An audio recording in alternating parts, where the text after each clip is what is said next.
तू ना अपनी परछाई का ध्यान रखे।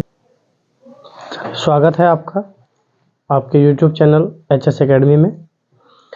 मैं विनीत कुमार आपका स्वागत करता हूं हिंदी की क्लास में। आइए पढ़ते हैं क्लास को। आज हम शुरू कर रहे हैं वर्णमाला। आपके सामने लिखा है टॉपिक वर्णमाला, जो कि एक बहुत ही अच्छा और बेहतरीन टॉपिक है और इस टॉपिक से कई सवाल हमारी परीक्षाओं में देखे जाते हैं। देखिए, वर्णमाला को अगर हम ध्यान से देखें तो इसमें दो शब्दों को आप देख पा रहे होंगे। एक है टॉपिक में शब्द वर्ण और दूसरा शब्द है माला। दो शब्द आप देख पा रहे हैं, एक टॉपिक वर्ण है और दूसरा टॉपिक है माला। यहाँ वर्ण क्या है इसके बारे में सबसे पहले जानेंगे हम लोग। देखिए, वर्ण का मतलब होता है जो भी हम बातचीत करते हैं, जो हमारे मुख से ध्वनि निकलती है, जो आवाज़ निकलती है या जो भाषा है हमारी, अगर इस भाषा के इस शब्द के हम टुकड़े करें तो एक अंतिम इकाई, जो सबसे छोटी इकाई होगी, उस अंतिम इकाई को ही हम क्या लिखेंगे? वर्ण। ध्वनि या भाषा की अंतिम इकाई को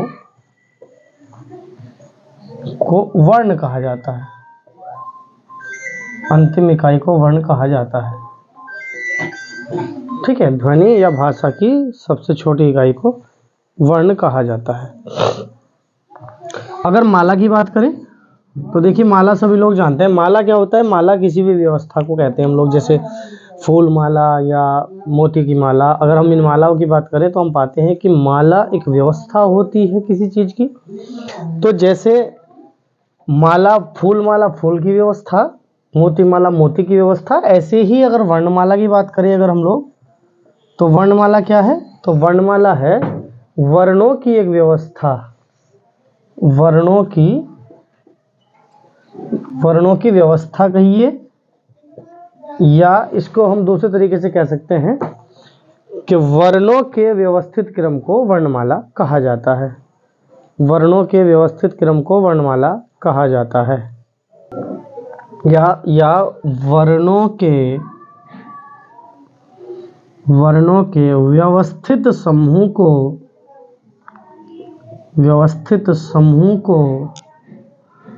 वर्णमाला कहा जाता है।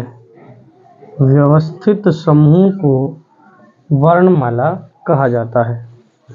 देखिए, हमने अब तक दो बात पढ़ी। पहली बात हमने पढ़ी कि वर्णमाला क्या होती है। तो वर्णमाला में आपने पाया कि दो वर्ण हैं, वर्ण और माला। माला से आप सब लोग परिचित हैं कि जैसे एक व्यवस्था है किसी चीज़ की, चाहे वो फूल हो या मोती हो इत्यादि, एक व्यवस्था है, एक क्रम है। वही व्यवस्था हम यहाँ पाते हैं कि वो वर्णमाला क्या है।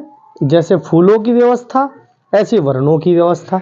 वर्णों के व्यवस्थित क्रम को हम लोग क्या लिखते हैं? वर्णों के व्यवस्थित क्रम को हम वर्णमाला लिखते हैं।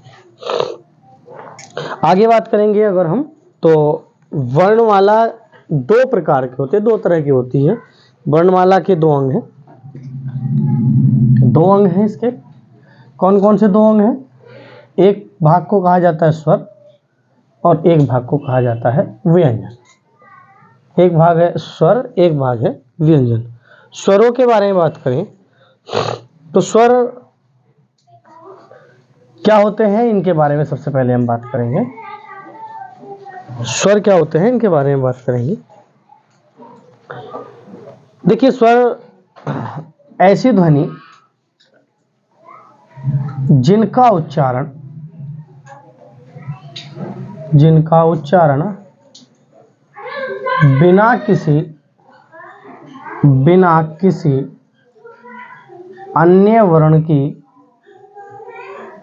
बिना किसी अन्य वर्ण की सहायता से किया जाता है। ऐसी ध्वनि को हम स्वर कहते हैं। क्या है स्वर? ऐसी ध्वनि जिनका उच्चारण बिना किसी अन्य वर्ण की सहायता के किया जाता है, या आपको परिभाषा दूसरी भी देखने को मिलेगी कि वे वर्ण जिनका उच्चारण स्वतंत्र किया जाता है। जिनका उच्चारण स्वतंत्र किया जाता है। जिनका उच्चारण स्वतंत्र किया जाता है स्वर कहलाते हैं। स्वरों की संख्या की बात करते हैं तो संख्या है इनकी 11 है। मूल स्वर 11 होते हैं।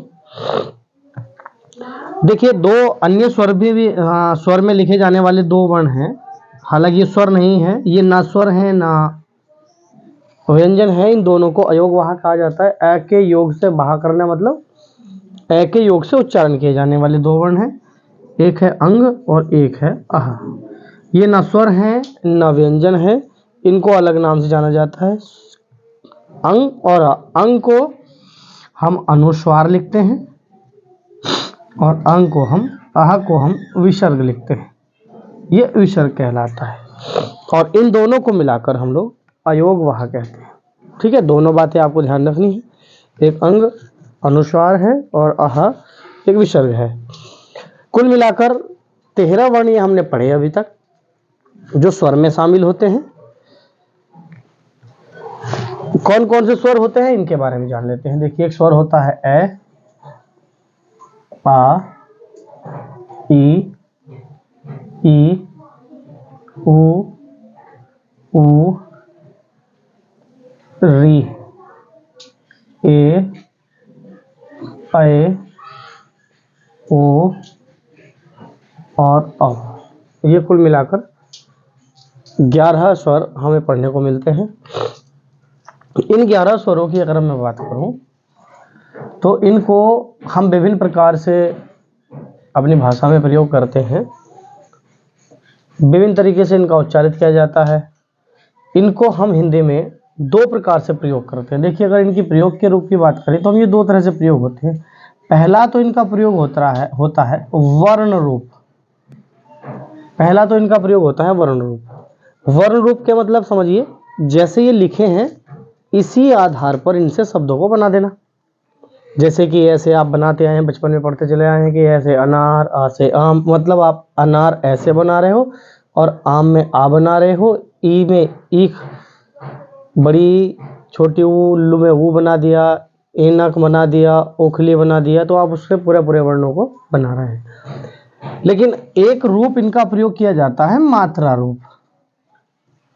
मात्रा रूप, मात्रा रूप का मेरा मतलब है कि इनको हम वर्णों के साथ साथ मात्राओं के रूप में भी प्रयोग करते हैं और मात्राओं के रूप में इनकी संख्या जो है वो घटकर 10 रह जाती है। अगर वर्ण रूप की बात करें तो वर्ण रूप में 11 है जो अभी पढ़ाया था थोड़ी देर पहले आपको, और लेकिन मात्रा रूप में इनकी संख्या घटकर 10 रह जाती है। जैसे 10 कैसे रहेगी, क्योंकि आप जानते हैं कि किसी भी व्यंजन पर इनका जब प्रयोग करते हैं हम लोग, क्योंकि मात्राएं हमेशा व्यंजन के साथ प्रयोग की जाती हैं, जब भी कभी किसी मात्रा का किसी व्यंजन पर प्रयोग करेंगे तो आप पाते हैं कि ए की कोई मात्रा आपको दिखाई नहीं देती। प्रत्येक स्वर के साथ ए ध्वनि अपने आप ही आपको सुनाई देती है। जैसे कै बोलेंगे तो कै में ए बोलेगा, च, ले, बै, दे, ते इत्यादि कोई वर्ण आप बोलेंगे, जैसे कि आपने पाया कि कै में आप ऑलरेडी ए को उच्चारित कर रहे हैं। लेकिन जैसे ही आप आ पे जाते हैं तो आ की मात्रा आपको स्पष्ट दिखाई देती है खड़ी पाई के रूप में। खड़ी पाई के रूप में आ की मात्रा आपको दिखाई देती है। जैसे अगर मैं बात करूँ कै की, तो कै पे आ, ये आपको दिखाई दिया। छोटी की बात करें तो छोटी की मात्रा किसी भी वर्ण के पहले लगती है। छोटी की मात्रा किसी भी वर्ण के पहले लगती है किंतु बाद में ही उच्चारित की जाती है। यानी कि पहले व्यंजन होगा उसके बाद मात्रा होगी। पहले भले लगी हो लेकिन उच्चारण कहाँ पर किया जाता है, बाद में किया जाता है। ऐसी बड़ी की मात्रा इस रूप में लिखी होती है आपकी, यानी कि ये लगती भी बाद में है व्यंजन के और पढ़ी भी बाद में ही जाती है। जैसे कै पे बड़ी की मात्रा आपकी ये रही। ऐसी ऊ की मात्रा की बात करूँ तो ऊ की मात्रा किसी भी व्यंजन के नीचे की तरफ पहले लगती है। देखिए पहले घूमने का मतलब पहले की तरफ से घूम कर आई है, और ये किसी वर्ण के नीचे कैसे लगेगी, आप इस तरह से यूज करते हैं इसको। मात्रा कोई सी भी हो, जहां भी लगेगी, आगे पीछे नीचे, हमेशा उच्चारण बाद में ही होगा, व्यंजन के बाद ही होगा। ये है बड़ा ऊ। इस बड़े ऊ की बात करें तो ये वाला व्यंजन आगे की तरफ लगता हुआ जाएगा, जैसे कि आप देख पा रहे हैं बड़ा ऊ ये रहा आपका। ऐसे ही री की बात करें तो री हमारा किसी व्यंजन में नीचे की तरफ लगता है। जैसे कि आप इसको पा रहे हैं, कै में नीचे ये लगा, और ये वर्ण बहुत से लोग उच्चारित करते हैं इसको क्र क्र करते हैं, क्र नहीं क्री पढ़ा जाएगा, क्योंकि ये री होता है इसलिए इसको क्री क्री पढ़ेंगे। ऐसे ही एक ही मात्रा होती है, किसी वर्ण के ऊपर एक मात्रा इस तरह खड़ी होगी, जैसे कि कै के ऊपर एक ही मात्रा खड़ी है के। ऐसे ही इसका मतलब होता है दो मात्रा, ये भी किसी वर्ण के ऊपर दो मात्रा खड़ी होगी। जैसे केला शब्द लिखते हैं तो केला में लगता है, कैलाश लिखेंगे तो ये लगेगा। ऐसे ही कोयल में जैसे कै पे ओ की मात्रा आती है एक खड़ी पाई के साथ और एक मात्रा का रूप, इसको लगाएंगे कै के बाद इस तरह से। ऐसे ही कौ की मात्रा डबल मात्रा के साथ एक खड़ी पाई, और ये होगा आपका इस तरह से, जिसे कोयल और कौवा लिखा जाता है। ये मात्राएं आप गिनिए, 1 2 3 4 5 6 7 8 9 10 मात्राएं इनसे बनती हैं। अगली बात, इसी आधार पर हम स्वरों को अगर पढ़ें तो हम एक चीज पाते हैं बालकों कि अगर हम देखें इन वर्णों का जब हम उच्चारण करते हैं तो ये मात्राएं हमें बताती हैं कि हम कितना समय किस मात्रा को उच्चारित करने में ले रहे हैं। जैसे अगर मान लीजिए मैं ई बोल रहा हूं तो इसका मतलब है छोटी, लेकिन अगर मैं उसको खींचकर बोल रहा हूं ई तो इसका मतलब है कि वो बड़ी मात्रा है। ऐसी उ और उ, जैसे कि बुरा और बूरा, तो बूरा में बड़ा ऊ है, खींच रहा है इसलिए बोला जा रहा है। तो जो मात्रा में यानी कि इस मात्रा में और इस मात्रा में आप देख पा रहे होंगे कि हम समय को थोड़ा सा अधिक ले रहे हैं। तो इस आधार पर ही एक विभाजन हम इन मात्राओं का करते हैं, वो होगा मात्रा के उच्चारण के आधार पर। मात्रा के उच्चारण के आधार पर स्वर विभाजन। स्वर विभाजन ये होता है तीन प्रकार से ये किया जाता है। कौन कौन से तीन होंगे? तो नंबर 1 जिसको लिखते हैं हम लोग मूल स्वर, इसी को हम एक और नाम से जानते हैं, इसी को हम ह्रस्व लिखते हैं, इसी को हम लघु लिखते हैं, और इसी को हम लोग रूढ़ भी लिखेंगे, रूढ़ स्वर। ये चारों में से कोई एक नाम भी आपसे पूछ सकता है एग्जामिनर। इनकी संख्या 4 होती है, जो अभी मैंने आपको 11 पढ़ाए हैं, उन 11 में ही हम बात कर रहे हैं। 4 यहाँ शामिल किए जाते हैं। जैसे कौन कौन से इनकी बात करें तो ये वे वर्ण हैं जिनके उच्चारण में ना के बराबर समय लगेगा, जिनके उच्चारण में ना के बराबर समय लगे, ना के बराबर समय लगे। कौन कौन से होंगे? जैसे कि ए होगा, छोटी ई होगी, छोटा ऊ होगा और आपका री होगा। यानी ए ई ऊ और री, ये 4 वर्ण हैं। ये चारों के चारों मूल, ह्रस्व, लघु या रूढ़ के नाम से जाने जाते हैं। उच्चारण में ना के बराबर कहिएगा, या ये ना कह के आपको कह सकता है कि कम समय भी लगता है, ये कह सकता है कम समय। एक उच्चारण तो हमने ये पढ़ा है, दूसरे उच्चारण पर आ जाइए। दूसरे को कहा जाता है हमारे यहाँ, आप हिंदी में पढ़ेंगे, इसको दीर्घ स्वर हम कहेंगे। दीर्घ स्वर क्या होते हैं? वे स्वर जिनके उच्चारण में मूल स्वर से, जो अभी आपने पढ़े हैं मूल स्वर, उन मूल स्वर से 2 गुना समय लगता है, 2 गुना समय लगता है, दुगना समय। यानी कि इसको हम अगर सूत्र में लिखें तो ऐसे लिख सकते हैं, जैसे मूल स्वर गुणा 2 बराबर दीर्घ स्वर। ये आपको शॉर्ट में भी आप इसको ऐसे याद रख सकते हैं।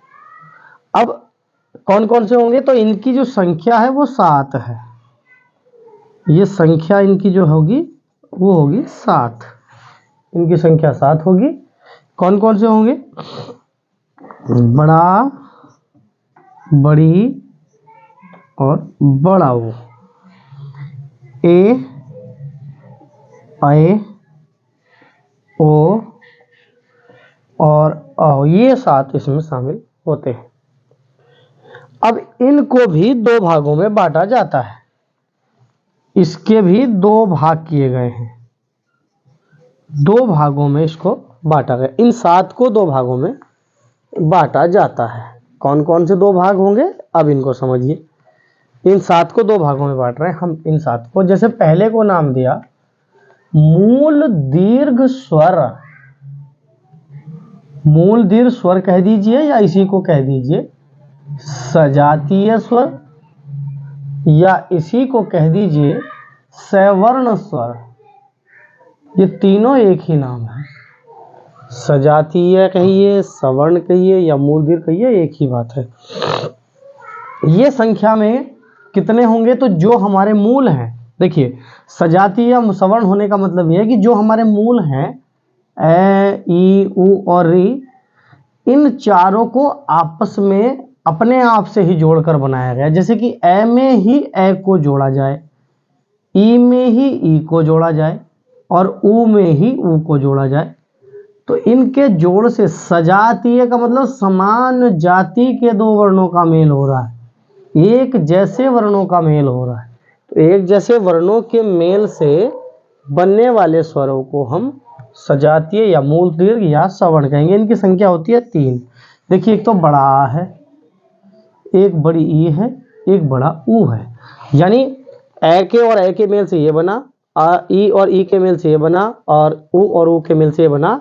री के मेल से, री और री के मेल से बनने वाला कोई स्वर हमारा शामिल नहीं, इसलिए इनकी संख्या क्या है? 3 है। अगली बात हम करेंगे, अगर दूसरा भाग है इसी का, जिसको कहते हैं हम संयुक्त स्वर। संयुक्त स्वर या इसी को कहते हैं हम लोग विजातीय स्वर। विजातीय स्वर या इसी को हम कहते हैं संध्यय स्वर। 3 नामों से ही भी जाना जाता है। संयुक्त कहिए, विजातीय कहिए या संध्यय कहिए, तीनों से। जैसे कौन कौन से होंगे? ये 4, ए, आए, ओ और अ, ये 4 होते हैं। अब ये कौन कौन से वर्णों के मेल से मिलते हैं? तो देखिए ये बनता है ए या आ में अगर मैं ई या ई को जोड़ देता हूं तो, ई या ई को मैं जोड़ देता हूं तो ये कहलाता है विजातीय। विजातीय क्यों हुआ आप समझिए खुद। देखिए ए और आ में से किसी एक को लिया, क्योंकि ये दोनों अभी आपको मैंने पढ़ा है कि ए या ए में ही जुड़कर आ बना, इसका मतलब इस आ में भी ए है। तो ए या आ इनमें से किसी एक में ई आई, देखिए हो गया ना विजातीय। अभी हम इसको क्या बता रहे थे? ए में ए जुड़ेगा और यहाँ ए में ई जुड़ रहा है, तो 2 अलग अलग हो गए, विजातीय स्वर कहलाएंगे। ऐसे ही ये है ए या आ में हम ए या ए को ही जोड़ेंगे तो ये अय बनता है। अगर अ की बात ओ की बात करें तो ए या आ में उ या उ जुड़ने से ओ बनता है, और ए या आ में ओ या ओ के जोड़ने से ओ बनता है। ये है आपके विजातीय या स्वर। 2 प्रकार हमने भी पढ़ लिए हैं इसके। अगली बात पर आते हैं। एक भेद और पढ़ रहे हैं हम इसका मात्रा के आधार पर। हमने 2 बातें करी, एक मूल स्वर, एक दीर्घ स्वर, और तीसरा पढ़ रहे हैं हम लोग इसका, जिसको नाम दिया गया है प्लुत स्वर। प्लुत स्वर। अब ये क्या है? प्लुत आधा पै है, ले पे छोटा ऊ है तय। प्लुत स्वर का मतलब ये है कि ये कोई स्वर नहीं है। इन स्वरों को हम लोग या तो संस्कृत के मंत्रों में मानते हैं, प्रयोग करते हैं, या तो ये संस्कृत मंत्र में प्रयोग किए जाएंगे, या किसी को पुकारते हैं आवाज लगाने में हम इनका प्रयोग करते हैं। प्लुत कब बनेगा? ये किसी भी स्वर के बाद, यदि किसी भी स्वर के बाद हम दीर्घ उच्चारण चिन्ह का प्रयोग कर लें, किसी भी स्वर के बाद अगर हम दीर्घ उच्चारण चिन्ह का प्रयोग कर लें, तो दीर्घ उच्चारण चिन्ह होता है जो एक एस के रूप में या इस तरह से जो गणित में 3 बनता है उस तरह के रूप में प्रयोग किया जाने वाला एक चिन्ह है। इस चिन्ह की खासियत यह है कि इसका उच्चारण जो होगा वो मूल स्वर से 3 गुना समय तक होगा। मूल स्वर से 3 गुना समय तक किया जाता है। देखिए मूल स्वर में ना के बराबर, दीर्घ में मूल से दुगना और प्लुत में मूल से 3 गुना समय तक किया जाता है इसका उच्चारण। यानी कि ये संस्कृत मंत्रों में कहाँ होगा, जैसे आपने कई बार ओम देखा होगा, ओम, तो ओम ऐसे अगर कहीं लिखा देखा होगा आप लोगों ने, तो देखिए ये ओम नहीं है। हमें क्या करना है, इस वर्ण के पहले जो स्वर है उसका उच्चारण मूल स्वर से 3 गुना तक करना है। यानी ए से 3 गुना समय तक आप इसको बोलोगे। ए एकदम बोलता है, ए नहीं, ओ, उसके बाद मैं। यानी अब ये ओम नहीं है, अब ये है ओम। आपने कई बार धार्मिक सीरियल आते हैं बहुत सारे टेलीविजन पर, उनमें देखा होगा ऋषि मुनियों को उच्चारित करते हुए। दूसरा, पुकारने में कब प्रयोग किया जाता है, जैसे कि आपके माता पिता के द्वारा आपको अगर आवाज लगाई जा रही है, आपका नाम अगर मान लीजिए राजू है, राजू, तो राजू अगर आप पास में है अपनी मम्मी के तो आपको आराम से बोल देंगे बेटा राजू। लेकिन अगर राजू दूर है तो वो फिर राजू नहीं है, फिर वो यहाँ प्लुत का प्रयोग कर लेंगी, जैसे राजू नहीं, राजू, उस तरह से। तो यहाँ इस ऊ को क्या किया गया, मूल स्वर से 3 गुना समय तक उच्चारित किया गया। इस प्रकार के उच्चारण को हम क्या लिखेंगे, प्लुत स्वर इनको कहा जाता है। ये एक हमारा विभाजन रहा जिसको हमने लिखा मात्रा के उच्चारण के आधार पर स्वरों का विभाजन, जो 3 प्रकार से हुआ। पहला हुआ मूल स्वर, दूसरा हुआ दीर्घ स्वर और तीसरा हुआ प्लुत स्वर। ये आपका एक आधार हमने पढ़ा। ठीक है।